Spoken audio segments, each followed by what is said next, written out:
Welcome everyone to Planet 76, episode 50.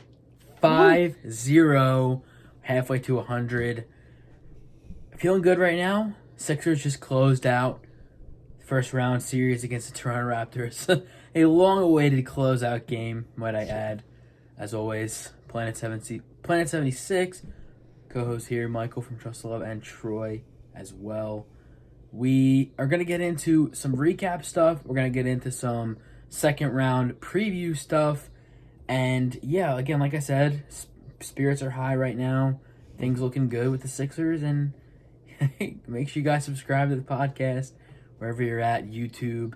I noticed we've been doing pretty decent on YouTube. I don't know if you peeped that, but we've been pretty decent on YouTube. So if you guys are from YouTube, appreciate the support. And keep it up. We're gonna keep pumping out episodes and content. You know where to find us. That's right. It's been a busy night already on Planet 76. Yes. So Michael recorded our 5-minute recap for Game 6 tonight. So we're fresh off of that. We're recapping Game 6, recapping the series. We're previewing round 2. This is the official round 2 preview episode for the Miami Heat and Sixers set to do battle. Starting Monday night, May 2nd. So you're going to preview that here. So in just a few minutes, we'll get into that. But let's talk about round 1 for a little bit.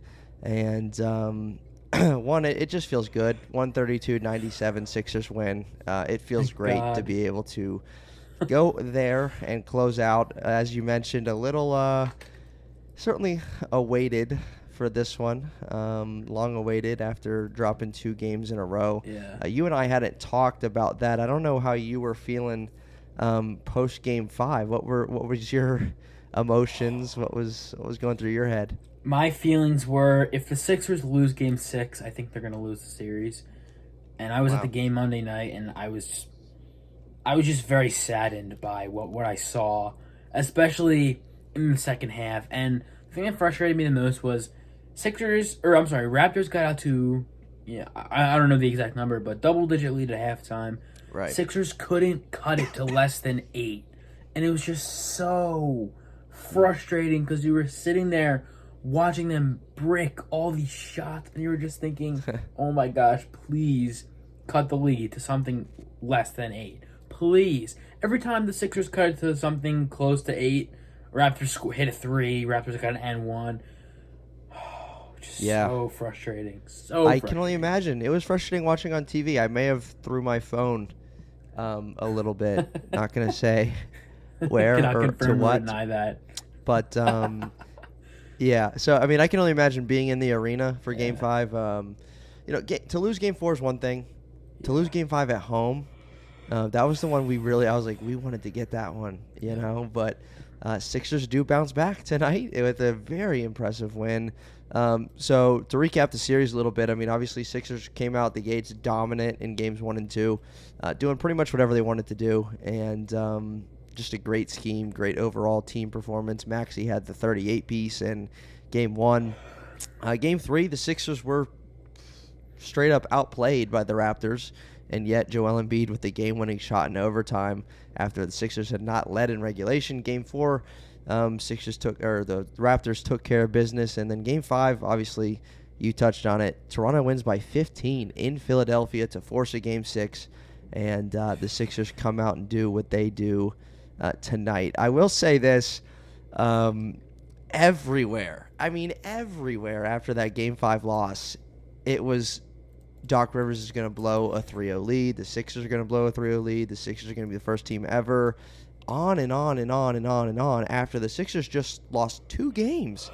So I don't know about, I had to get off social media. I was like, I'm done because this is an overreaction. Sixers fans need to stop. Where were you at with all of that? Was it annoying to you? It was how much of that was annoying warranted? Yeah. It was annoying to the extent that people genuinely were. I think a lot of Raptors fans were convincing themselves that it was going to happen, just to justify their fandom and things like that. And I guess it makes sense. I didn't really agree with it, although it would have kind of made sense considering Doc Rivers has been responsible for the most 3-1 leads loss in NBA history, which says something for a top 15 coach ever, doesn't it? But yeah, a lot of it was really unwarranted. A lot of it was kind of dramatic. But like I said, my firm belief throughout all of this was if the Sixers did lose tonight, I don't think they would have won Game 7. I just at that point it's just you lost 3 in a row. I mean, right. Is there any coming back from this? You only needed one game. I don't know, but yeah, a lot of it was overreacting. A lot of people were saying, "Oh, season's over," right, after one game. Which, like, if their reasoning for saying that is a good reason, then I understand it. But a lot of it was overreaction, like you're saying. Right, and what I was thinking all along. Now again, I was frustrated after Game 5, yeah. like most Sixers fans. But what I was saying all along, and what I said on that Game 5 recap that I had to do, that was brutal. Oh gosh. But anyway, it was like, no one. I don't know any Sixers fans that said Sixers in 4. I don't know any Sixers fans that said Sixers in 5. So coming into the series, it was like you're expecting 6 or 7 games, and a lot of people had the Raptors. Yeah. Let's just be honest. Like a lot of people had the Raptors, and so to win in 6 was like, grand, big picture thing. Yeah. To go back 2 weeks ago where it's tipping off the series, like. You're happy with that, right? You're happy with Sixers in 6, and so. And it's funny because, I went to the game. It was a very spur of the moment thing, and I texted Troy. And I was like, man, I do not envy you right now doing this recap. I was like, oh god. I know, right? Oh my gosh. Oh man, I know. I didn't get too much of a rant going. Yeah. I did record a long one on that one. I think it was like 8-9 minutes, but that's okay. Hey, it's A-okay. A lot of it was talking about that, like, let's just take care of business. Yeah. Now, again, if the Sixers blew a 3-0 lead and they lost the series, then heck yeah, there's going to be a lot of things coming their way, and rightfully so. Mm-hmm. But, like, to overreact that much, a good Raptors team, they won a game at home. Like, that's expected. No one expected us to sweep. Game 5 is where it hurts because you lose at home. You go back to Toronto. You go there without Matisse Thybulle and all of these things. And Sixers just came out dominant. What did you see, particularly in game 6? What did you see that you liked?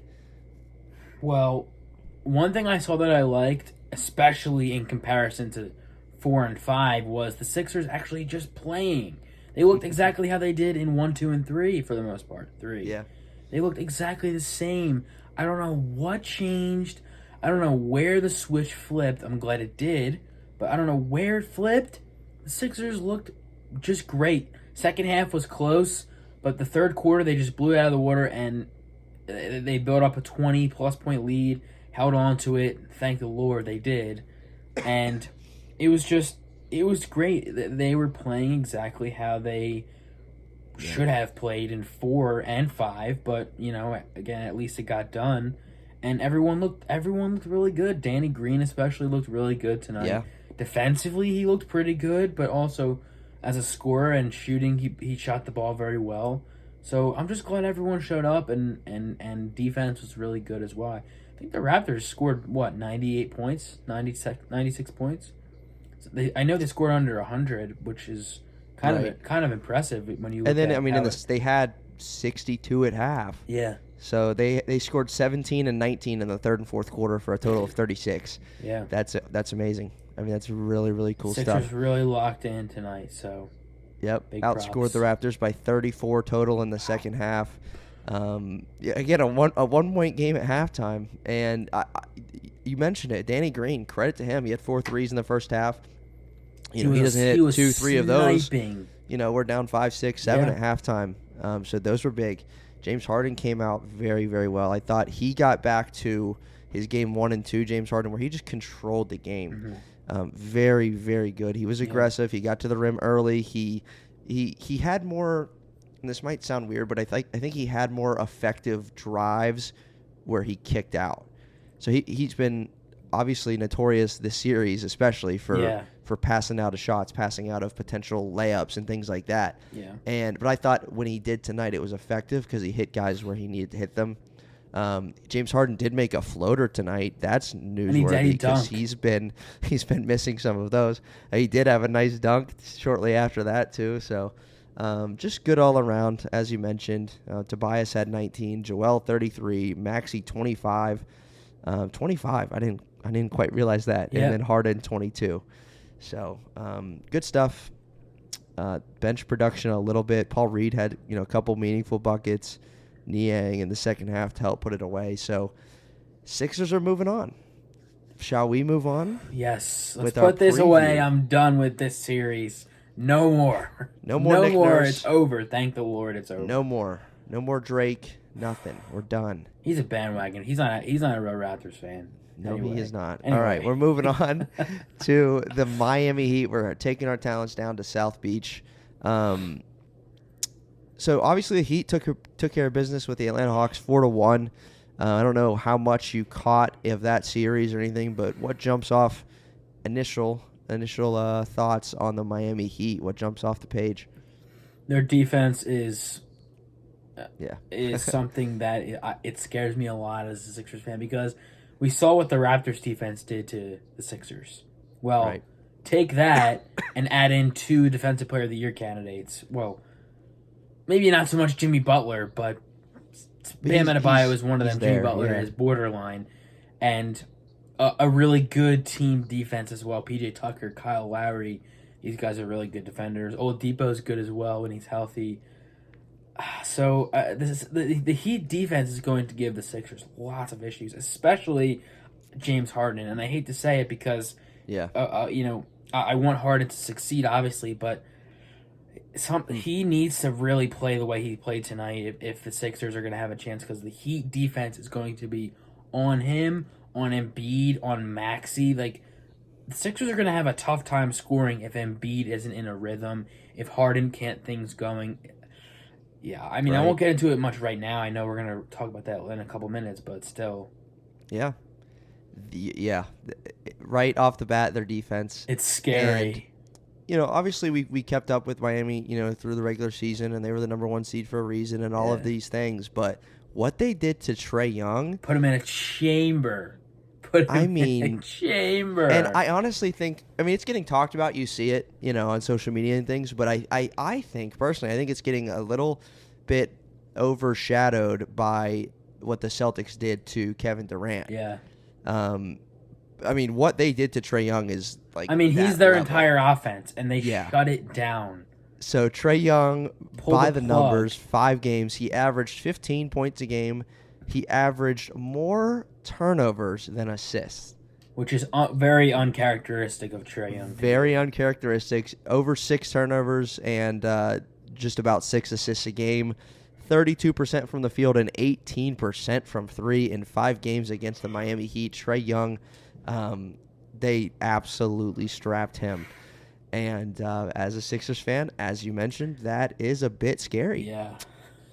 Especially when you consider how good of an offensive player Trae Young is. And Sixers fans know how good of an offensive player Trae Young is because of what happened last year in the playoffs. We know that.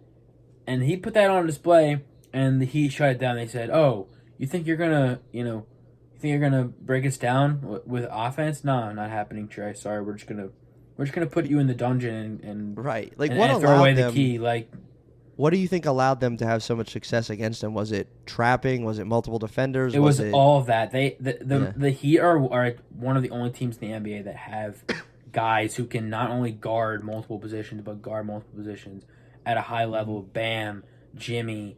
Right. Kyle, like I said, these guys are extremely good defenders from multiple levels. They play team defense too. Like, basically all of the guys on their team can play defense except Duncan Robinson, but it doesn't even really matter because his defense gets hidden, and they have guys who can really, really defend. Mm-hmm. Well said. Well said. So that is who is up next for the Sixers. Obviously, Miami has home court in the series again starting on Monday. I'm going to run through these fast facts. I did a little post-game research on the Miami Heat after the Sixers win over the Raptors. So here are your fast facts on the Miami Heat. Scratch that. Fast facts on the Miami Heat. 53-29 regular season record, 29-12 at home, 24-17 on the road. Coming into the playoffs, they lost 4 straight, then followed by 6 out of 7 wins to close the regular season. So 6 out of 7 coming after 4 losses in a row for the Heat. They're obviously have a balanced scoring attack led by Jimmy, Tyler Hero off the bench, and Bam Adebayo, all between 21 and 19 points a game.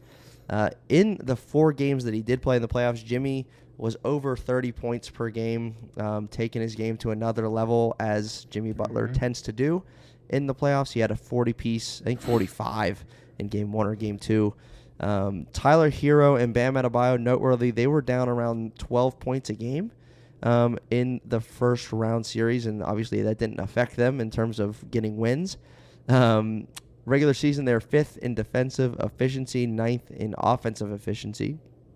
Victor Oladipo, obviously, I think he only played a handful of regular season games, but he played 2 games in the playoffs. He had 23 in the closeout win against Atlanta. He was very pumped up. It was actually kind of a cool moment to see him help get the closeout in that series. And then they are number 1 in the league in a couple of different statistical categories. The Miami Heat are number 1 in 3-point field goal percentage. Wow. And that is despite taking the 14th most threes a game. If you think if they're number 1 in field goal percentage, why not chuck them up some more? But they're about middle of the pack in terms of how many they take a game. And then, to no one's surprise, the Miami Heat are number 1 in the NBA in bench points per game, led by Tyler Hero with 20 a game. They're, for reference, they average about 40.5 a game off the bench, and the Sixers are 28th in the NBA, and they're down around 27 points a game off the bench. So that's your fast facts on the Miami Heat. Michael, anything there jump off the page? No, I mean, the Heat are a really well-balanced team. Obviously, Jimmy isn't the greatest scorer, but he can, for sure, as we saw, put up 45 in the playoffs. He can, for sure, get his buckets. They call him Jimmy G buckets for a reason when he needs to. And obviously, guys like Hero, great scorers. Lowry can put the ball in the hoop when necessary. They have some guys off the bench, too, as well. Guys like Gabe Vincent, who literally tortures the Sixers every time they play. Guys like Max Strus has become a really solid rotational guy for them. And Bam's a decent scorer, too, occasionally. Obviously, like Troy said, averages 19 a game. But he can score as well when necessary, especially in the paint. And he's become a pretty good jump shooter, too. Yeah, I'll say the thing that scares me out of those, facts,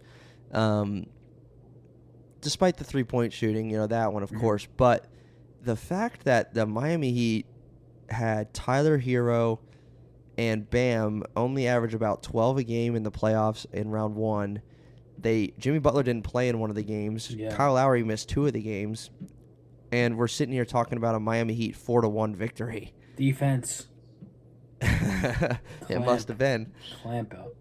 It must have been the defense. And defense travels, and defense, a lot of times when your team hangs their hat on defense, it doesn't even matter who's in the lineup, or who's doing what, or what those guys are doing offensively because of what they do on the defensive end. So that's what jumps out to me.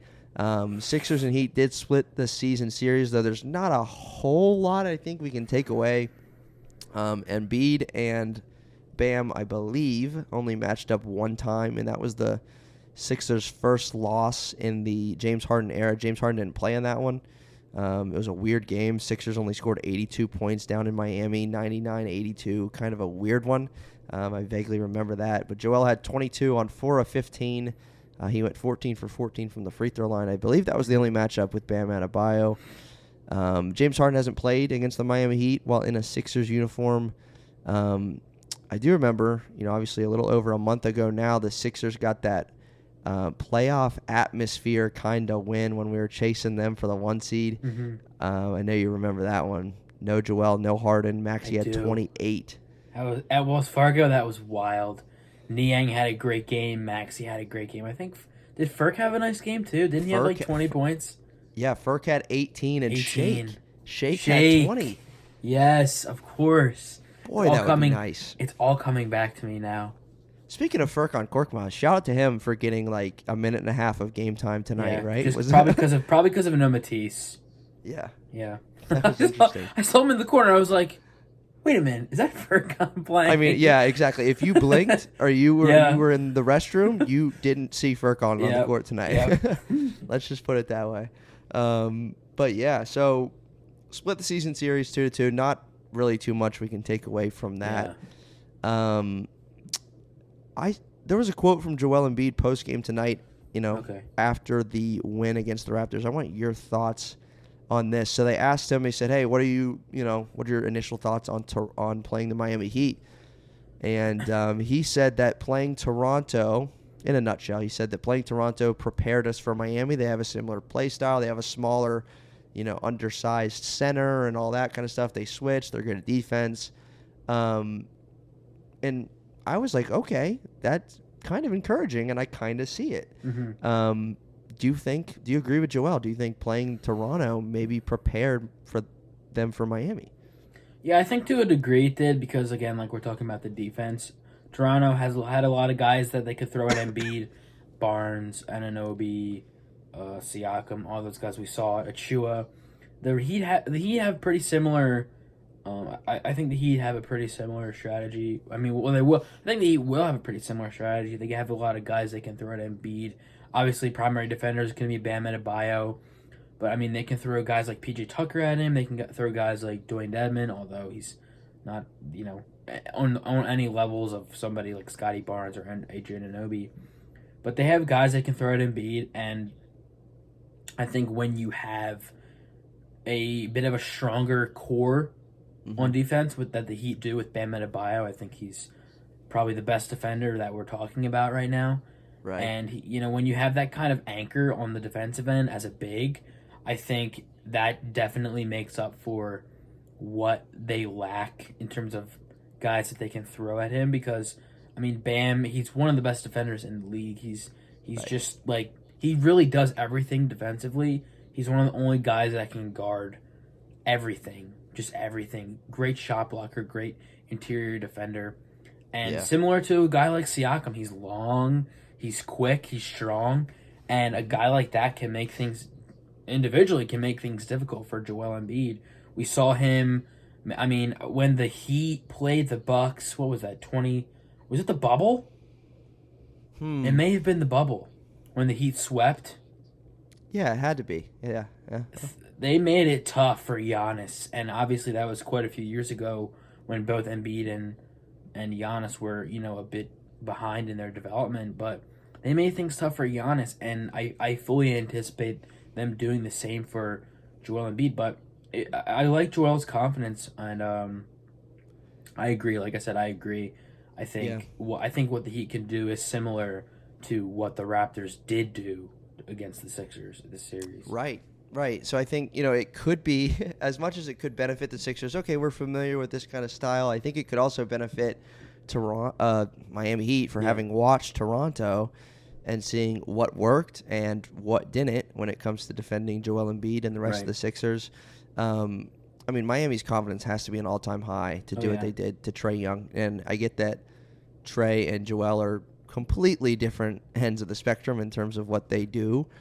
Completely different, but it's like,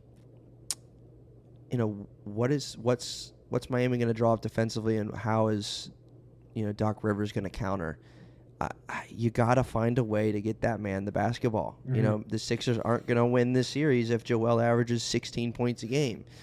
It's just not going to happen. So it's like, how are they going to allow Joel to be effective?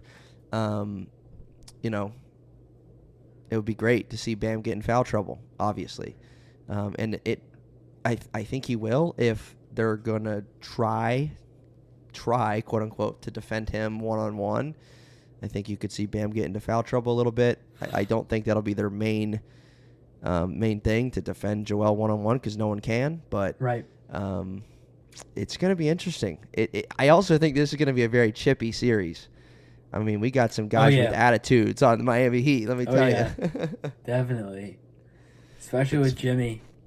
Yeah, especially with Jimmy, especially with, obviously if it would have happened a couple years ago, there'd be more of a storyline. But Jimmy's a former Sixer. Mm-hmm. And, Very just true. a few years ago. So, you got Jimmy Butler, you got Kyle Lowry, you got PJ Tucker. You just got some guys that aren't scared. Some tough, genuinely tough dudes. I'm not saying that like Right. sarcastically. Genuinely, Yeah. like you said, guys who just don't care, guys who aren't scared, and these guys want to win. Like PJ Tucker won a ring with the Bucks last year, and he signed with the Miami Heat. Like Right. he wants to be a part of that gritty and pushing kind of thing. Not, I mean, like not physically pushing, but you get what I'm saying. Maybe. Well, maybe yes. That's a good point though. That okay, you got PJ Tucker who's won a title. Yeah, You've he got just Kyle won a Lowry title. who won a title. Yeah. You got Jimmy Butler and whoever else was on that team Yeah. who made it to the finals. Basically the same team. Bam, Tyler Hero, Duncan Robinson. That's it though. Yeah, but I mean that's that's obviously a bulk of their team with some experience. Yeah. Couple having won it, so Yeah. that's big. Sixers have not been that far, as some of these guys have. So wow, okay, I thought about it, but I didn't realize. Wow, they've got some champions on PJ that Tucker team. is a baller, dude. I wish the Sixers got him. He's so great. All right, so a few more things left to cover. We'll go a little more in depth on what makes Miami tough, and then some areas that the Sixers can exploit, followed by some factor cap and over or under. Woo! And then maybe a couple predictions, and that'll be a wrap. So a few more things left to go. So outside of defense, what makes Miami tough? Or maybe not outside defense because that's like their bread and butter, but what makes their them defense, tough? their defense, and you have on the outline here their shooting. I mean, the Sixers not only don't have the shooters that they do, but they also don't really have the volume shooting that the Heat do, especially from three. Again, we talk about guys like Tyler Hero, PJ Tucker, Kyle Lowry, still a really good 3-point shooter, Duncan Robinson, Max Strus. These guys are really good 3-point shooters, especially in the case of Max Strus and Duncan Robinson. The Sixers don't.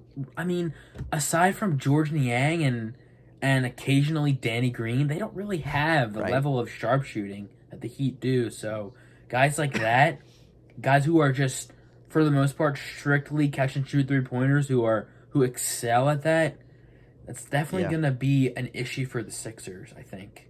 Yeah, that's a worry. That's a worry, because guys like that can just by catch and shoot, they can literally go win you a game. Yeah.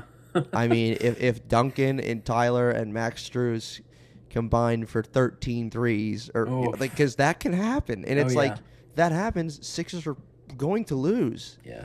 And so it's like, man, that's a worry because in a 7-game series, and all you need is 4 wins, and you can't let those guys go out there and win 2 games just by shooting the basketball.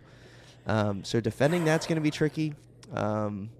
It's going to be tricky. They got some shooters. So that's, I think that's the big one. I think that's what makes it tough because, as you mentioned, it's not like the Sixers are going to go out there and match that. They can't match that. They have to stop that. If those guys combine for 13 threes, Niang and Danny Green ain't going to do it. We can't just go out there and match them. So it's going to be tough. It is going to be tough.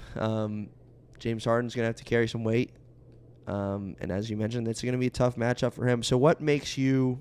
Is it because of some similarities with Trae Young and the ball-dominant kind of player? Like, what makes you think James Harden could struggle? Well, I think when it comes down to that, because for Trae Young being better than James Harden this season and what we've seen from Trae Young and seeing what the Heat did to that, it makes me worried about what they're going to do to James Harden because he hasn't been the dynamic offensive player that Trae Young has been this season. Mm-hmm. And again, what the Heat did to that. So Harden's really going to need to, I don't even know, he's going to need to tap into something. He's going to need to do what he did tonight, but to, I would say, an even greater extent, especially, on dribble drive, putting the ball on the floor. Like, he's going to have to do a lot more of that because he can't just be a catch and shoot guy on the perimeter. The Heat are gonna shut that down immediately. He needs to be the dynamic offensive player that he was tonight, that he was in games 1, 2, and 3, for the most part, of course. Right. Yeah, I think it's going to be interesting to see how often, as you mentioned, James has the ball, how often Tyrese Maxey has the ball, and what that offense looks like when one of them's on the floor, versus both of them paired up. I also think Shake Milton, we've been asking for it we He's we gonna need a be Shake key. Milton game. We need a Shake Milton game, and he's been effective in the Toronto series in very limited minutes. I mean, he had a nice little floater in the lane today. He had another, I think, 3-ball that he missed, but like, I guess Need a it nice makes sense game from him.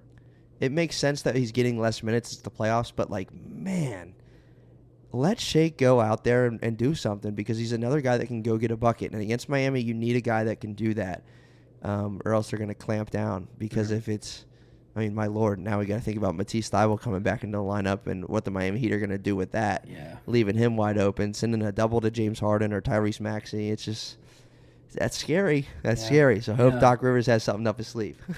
Definitely. On the opposite of that, before we get too high into our anxiety level, what can the Sixers take advantage of? Well, I think having Joel Embiid is something that the Sixers need to take advantage of. For what he was able to do this series, for the better part of the series, I should say, he needed to do that tenfold, because the Heat are, like we're talking about, the Heat are only going to make it more difficult for him, and he's going to need to really take advantage of mismatches. He's going to need to really assert himself in the low post and really get himself down there and just take over. Because I think we probably talked about it on the podcast before, but for, great defenders are great, but the greatest defenders still can't really stop the great scorers. And for Embiid, it's going to have to be the case, because the Sixers absolutely need that. Yeah. He's got to be big. He's got to be man. big. He wants it. He's hungry. They have guys that, again, are going to want to get under his skin. I think of PJ Tucker, who's 6'5" and yet can be a menace, can be an issue. Joel's just got to, I think, be patient. At times against Toronto, we saw him rush some passes and things like that. He's got to be patient. He's got to let the game come to him in a sense. Yeah. But, man, when we need him, and we need him. Let's just say that. Yes. So we need Joel to be Joel, and hopefully he's not affected too much by the thumb. Hopefully he's not affected too much by, again, just these guys that are annoying. I can already tell you Kyle Lowry is going to piss me off in this series. He's going to go pull Joel's thumb or do something, man. The flop king, dude. But again, he missed the last 2 games. He's a little shaken up. Jimmy's a little shaken up. But Jimmy's fine. He would have played it if that was a series, obviously. But all right, so fact or cap, and over or under for the Miami Heat series. So I don't know. Actually, I don't know what you said. So we put Tobias against the Raptors at over under 18 points a game. I don't remember what you answered, but I think I said it's going to have to be over 18 if they win the series. Okay. But I think I said under, but what I said was it's going to have to be over if the Sixers win the series. So he was at 7. That was a good over-under bet, because 17.6 is where he landed. And shout out to Tobias, though. He had a very good series. He did. A very good series on both ends of the floor. So there we go. Anyway, moving to this series. So I've got a funny one for you first. DeAndre. Over or under 1.5 games played by DeAndre Jordan in this series. So we know the quote, Doc Rivers, big man, we're playing DeAndre. Dwayne Dedman is the the Heat backup big. He's 7 foot tall. So will we see under? I'm gonna say over, because just from what Doc said, I'm gonna say over. But so does that mean you think? I mean, he's the backup big in this series? Well, going off of what Doc Rivers said, yeah. I mean, unfortunately, as much as I don't like that, all we have to go off is what Doc said. Right. Like, that's it. So yeah, obviously, it's either we're going off what Doc says, or he's gonna somehow stagger minutes to where, Bam is matched up with Reed. Yeah. And Joel comes in the minutes Dedman's on, or I don't know. Yeah. But okay, over for that. All right. Over or under 1.5 30-point games from Jimmy Butler in this series. He averaged 30 in the 4 games he played against Atlanta. I'm going to say under. I could see one. Definitely one. I think he'll get close in a few, but I'm going to say under. All right. Here's a good one. Over or under 35.5 times that Kyle Lowry will get on my nerves. Over. Yeah, way over for Troy, Kyle Lowry. Way over. Anybody who's placing bets, take the over on that one. You might see that one on DraftKings as a prop bet. All right, over or under 6? Like I said, I think it's going to be a chippy series. Yeah. Over or under 6.5 total technical fouls. I could see it being over. What do you think? I could see it being over. I could see it being over. Yeah. Because a lot of times you get a double technical. That's 2. Yeah. So I could see it being over. Same. I wasn't sure where to put the number on that one. I think that's fair. 6.5. I think that's fair. Yeah, I agree. All right. We're bringing Tobias Harris back. So we said 18 last series, and now we're saying his mark from the previous series, 17.6, over or under. Needs to be over. Please, Tobias. Needs to be over. I need it to be over for... I'm serious this time. The Sixers win the series. Harris scoring more than 18 a game is going to have a huge... is going to be a huge key in that. So please... Okay. Fair enough. All right. Last one. James Harden will be the Sixers' second leading scorer. Obviously, in this first series, he was third behind Tyrese and Joel. That's gonna have to happen again. Okay. I don't know if Harden being the second leading scorer is what you want, because that means at max he's probably averaging less than 20 a game, which again is not what you want, because we've seen how great and how dynamic of a scorer Tyrese is, especially in the past series with the Raptors. So that I think that needs to happen again. I really do, because I don't know if Harden, and I'm not knocking his scoring ability, because he could still, average 20, 22, but Maxey, he's very capable of averaging more than 22 in my opinion. So I think it's gonna have to continue. I think that trend's gonna have to continue. So you're calling cap on that one? Yeah, I'm gonna say cap. I'm gonna say it's gonna have to be Tyrese Maxey. Okay, and I like the take on that, because I when I wrote that question, I hadn't thought about that. Yeah. Okay, I like it. Stick with what we're doing. You have to. Yeah, and to your point, that does mean that Maxey's going to score. Yeah. Because we know James is not going to be at 12. You know what I mean? So we know that Tyrese is going to score if that's the case, if he's second on the team. All right. Question for you, though. So we know the other side of the Eastern Conference, Boston and Milwaukee set to do battle. No Chris Middleton in that series, I believe, right? He's out. He's out. So who you got? Pains me. And I was rooting for the Celtics to beat the Nets just because the Nets fans, I can't stand Nets fans. But I'm going to go with Celtics in 6. However, if Middleton was playing, I think I'd go with Bucks in 6. Like, that's a huge loss for the series. Massive amounts of offense, massive amounts of scoring is going to be missing.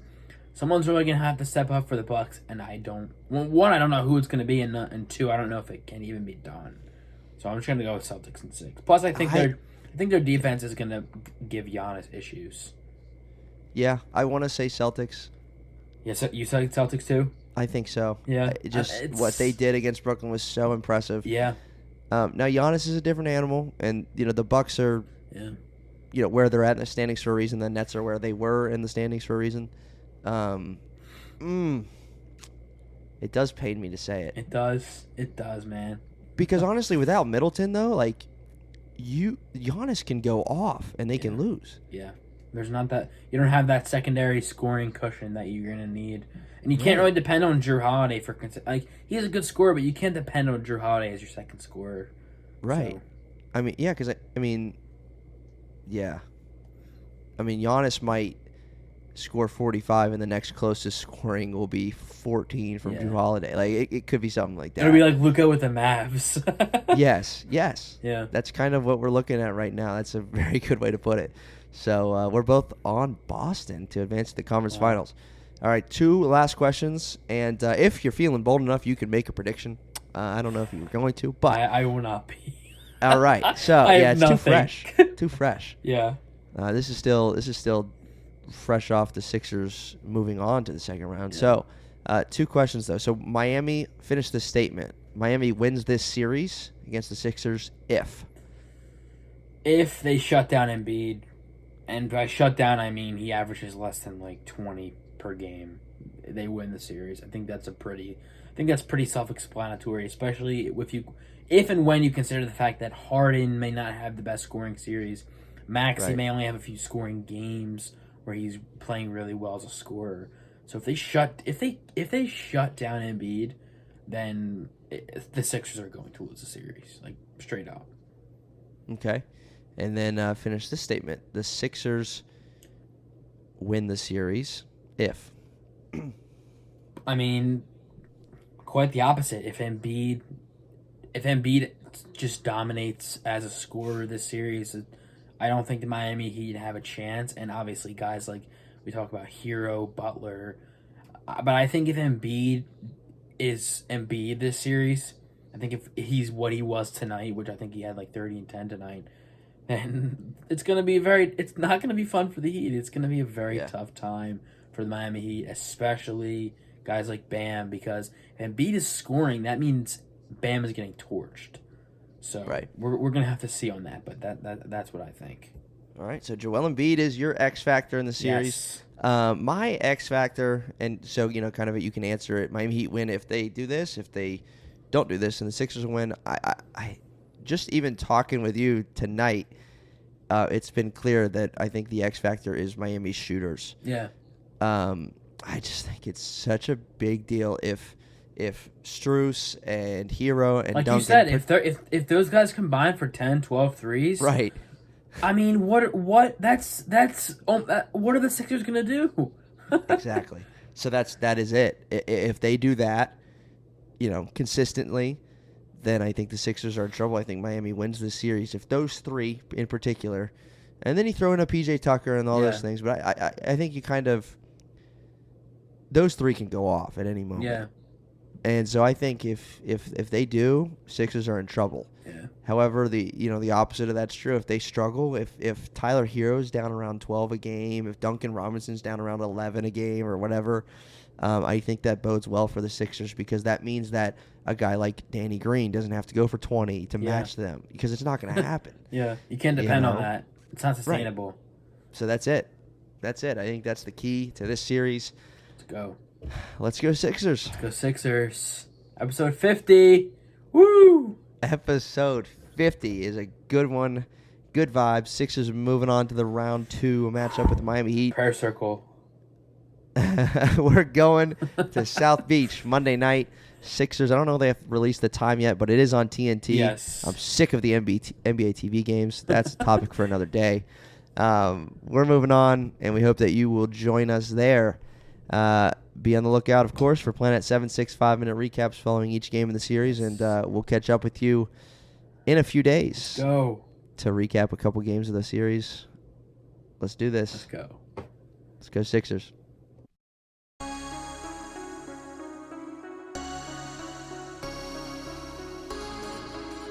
You just listened to an episode of the Planet 76 podcast. Hey, we appreciate you joining us for this episode. Whatever platform you're on, why don't you hit that subscribe button for us, and we'll see you next time.